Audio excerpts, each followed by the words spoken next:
François Rivolier, Fanny Laitier, bonjour. Bonjour. Bonjour. Généo Capital Entrepreneur. Expliquez-nous cette démarche, expliquez-nous ce fonds d'investissement. Généo est une société d'investissement par des entrepreneurs, pour les entrepreneurs, engagés auprès des bâtisseurs de long terme pour les aider à construire de grandes histoires françaises. Et alors, quelle est la différence entre un fonds d'investissement et une société d'investissement ? Un fonds d'investissement, c'est, vous le savez, c'est des sociétés qui sont créées pour investir pendant un certain temps, et puis après, qui 10 ans, généralement. 5 ans pour investir, et après 5 ans pour rendre légitimement l'argent à ceux qui ont souscrit au fonds.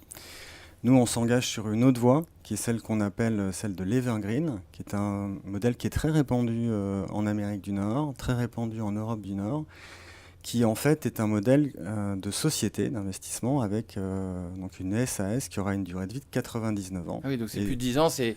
C'est 99 ans et ce ne sont pas effectivement des LPs, ce sont des actionnaires qui D'accord. auront des droits d'actionnaires et qui s'engagent sur la durée et qui viennent chercher surtout du rendement, de la capacité à trouver un rendement sous forme de dividende. D'accord. C'est ça la grande différence et c'est un avantage considérable qui est offert aux dirigeants d'entreprise qui veulent faire appel au capital investissement parce qu'avec un outil de cette nature, eh bien, on peut encourager des dirigeants à venir à nos côtés sur le long terme sans avoir l'anxiété d'un horizon de temps qui est fermé et qui n'est pas adapté à la durée de leur projet. Donc vous disruptez l'industrie du capital développement avec une durée beaucoup plus longue.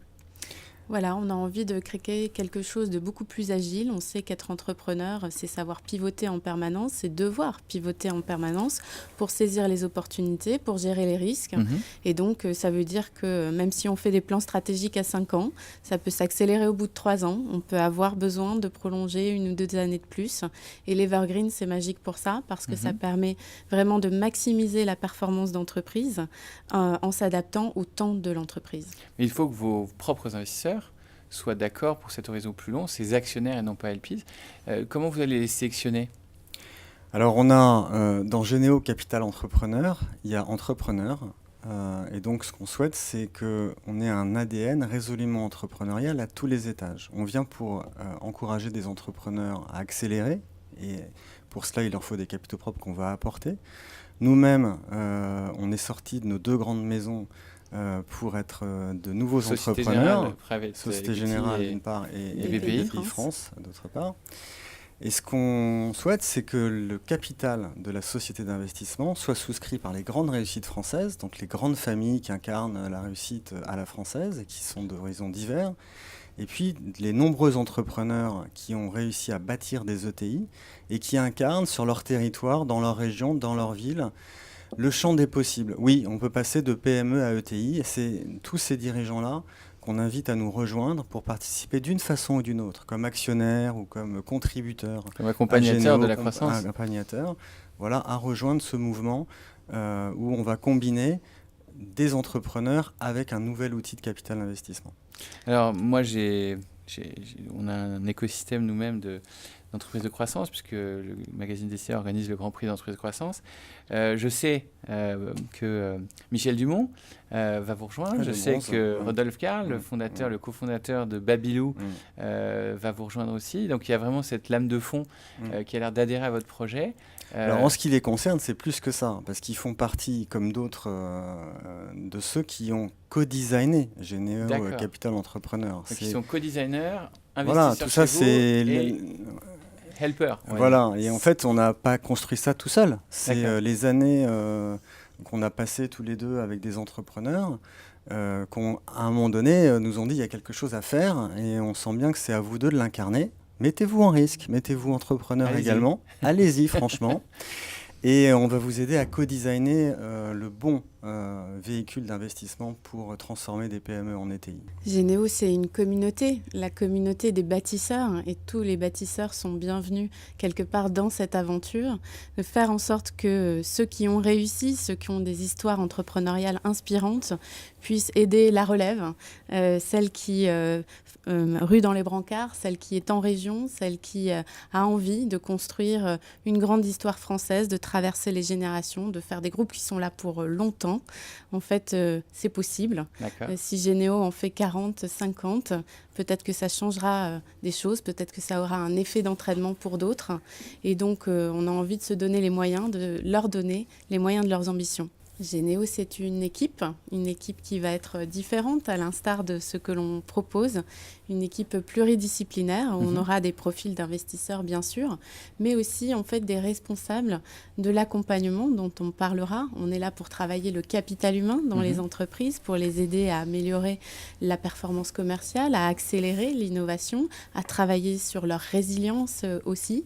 Et donc, nous aurons des profils adaptés de stratégie, innovation, transaction services et même un community manager qui est notre manière de revisiter la relation investisseur pour se dire en fait on ne veut pas de partenaires limités, les limited partners, je trouve que ce mot est totalement horrible. Nous voulons des actionnaires de plein exercice et même des membres de la communauté. On est en architecture ouverte, vraiment. On est là pour recenser les besoins et les points forts de chacun, favoriser les synergies en co-investissement, par des synergies business, apporter une réponse différente mais complémentaire de ce qui existe sur le marché. 2 associés pour lancer ou plus ? Un peu plus, bien sûr. On ne part pas à 2 dans une aventure de cette nature, donc il y en a déjà 2 qui vont nous rejoindre. Donc 4, ça fera 4 mousquetaires. On sera à minima 4, mais on va constituer une équipe en effet complète. Et à parité. Et à parité, en effet. À parité, c'était un choix C'est une conviction très forte que l'on partage. Une nécessité. C'est un gage de performance. Vous l'avez mis dans les statuts. On l'a mis dans les statuts parce que je crois que parfois, il faut savoir se donner un cap clair et se créer le réseau de contraintes qui fait qu'on garde le cap. C'est ça aussi la bonne gouvernance. Il faut avoir des gardiens du temple. On fait ce qu'on a dit et on dit ce qu'on fait. Et on l'écrit dans les statuts. Exactement. Parce que la diversité... Hommes-femmes, seniors, juniors, la pluridisciplinarité des compétences est facteur de performance collective. L'équipe qui nous rejoint, qui sera pour partie rémunérée sous forme de carried interest, donc c'est de la rémunération à la performance, s'engage de manière ferme et irrévocable à donner un tiers de cette rémunération à des causes qui nous paraissent importantes pour créer de l'emploi dans le pays, qui sont les entrepreneurs des quartiers et les entrepreneurs des territoires ruraux. Pas oublier que Généo est axé sur les PME et TI de croissance. On a un ADN multirégional, territorial, et aujourd'hui on le voit bien dans les territoires. Il faut à la fois aider les locomotives à croître et à se développer parce que c'est ça qui a l'effet d'entraînement le plus fort sur l'emploi. Je rappelle 350 000 emplois créés par les ETI. Elles sont que 3 000. Elles ont créé 350 000 emplois depuis 2009. D'accord, 350 000. Donc ça c'est un. Et si on y arrive et si ça marche, il faut que ça marche pour tout le monde.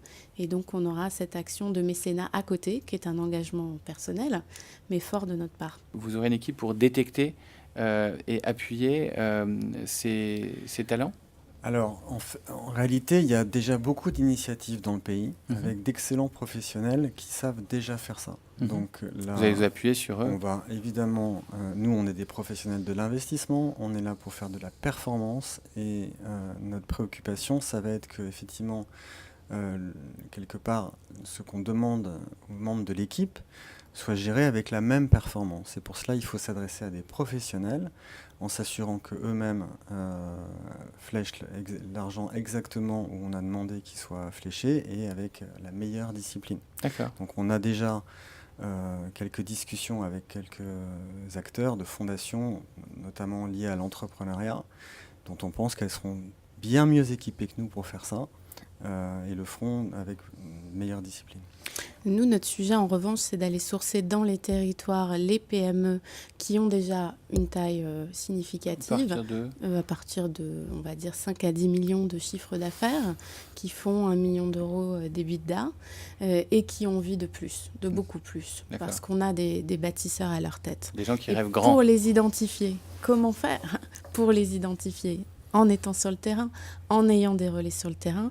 Et c'est pour ça qu'on emmène avec nous, et vous en avez cité un ou deux, un maximum d'entrepreneurs qui ont ce mindset, qui ont commencé cette aventure, ce chemin de l'internationalisation, du scale-up, et qui inspirent les autres. Voilà, parce que quand on a réussi à faire 100, 200 millions de chiffres d'affaires dans son territoire, dans son secteur, on est un aimant. Et donc, tous ceux qui ont envie de construire des histoires comme ça vont vers ces entrepreneurs qui travaillent avec nous et on regarde ce qu'on peut faire pour les accompagner et pour les financer. Parmi nos actionnaires, on va inviter également des gens qui auront des capacités financières importantes.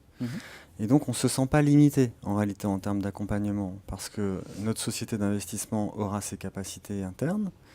Mais quand il s'agira de... Les gens que j'ai pu Par écouter, exemple, apparemment, plus de 200 millions ça dans leur l'année fait de pas lancement peur. du fonds. Donc, Voilà. c'est une réussite. Donc après, si une entreprise fait non plus 100 millions de chiffre d'affaires, mais 100 millions d'EBITDA, il faudra avoir une réponse aussi. D'accord. Et on aura dans nos actionnaires des gens qui sont tout à fait capables de faire ça. Donc on se place comme solution en architecture ouverte pour tous les bâtisseurs. Nous, on les accompagne au début. Et après, on s'organisera pour qu'ils puissent avoir un relais équivalent qui ne limite pas leur capacité de croissance, qu'on soit là ou pas. Vous cherchez des entreprises innovantes, donc des boîtes jeunes ou aussi des boîtes qui savent se réinventer? On cherche surtout un état d'esprit du management qui a envie de croissance à 2 chiffres et qui se dit que pour y arriver, il faut s'entourer des meilleurs. En interne à l'entreprise, en construisant un écosystème de conseil autour de lui, une gouvernance solide, et en choisissant des investisseurs qui vont l'emmener plus loin à travers des moyens financiers, mais aussi un accompagnement très présent. Même si nous sommes toujours minoritaires, parce que nous considérons que pour un management, ce qui est important, c'est d'avoir en main le contrôle de sa destinée. On est là pour leur donner les moyens de leurs ambitions, mais ça se fait ensemble. Et donc, on cherche des gens qui seront dans la co-construction parce que 1 + 1 fera 3. D'où vient cette conviction en une phrase de conclusion?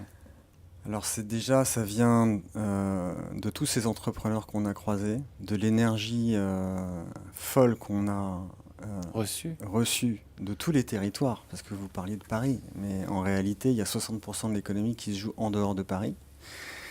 Et c'est tout ça qui nous inspire et dont on sent que c'est ça qui va créer de l'emploi dans le pays. C'est là où il y a le plus gros de la réserve de valeur, c'est là où il y a le plus d'énergie et où on peut arriver à avoir un réel impact en termes de croissance du volume d'emploi. Fanny, pourquoi cette cause? Ça doit être né dans le Nord-Pas-de-Calais, avec 15% de chômage en entrée de crise financière de 2008. J'ai toujours essayé d'aller là où j'avais le plus d'impact sur la création d'emplois. François l'a dit. Quand on crée un emploi dans une ETI, on crée 3,5 emplois dans l'économie. Donc elle travaille non seulement pour elle-même, mais elle travaille pour les autres. Et il y a cet entrepreneur ligérien qui m'avait dit... L'entrepreneur a une responsabilité, sa vraie responsabilité sociale, c'est de croître à son potentiel. Et on a envie de leur donner les moyens de cette belle ambition.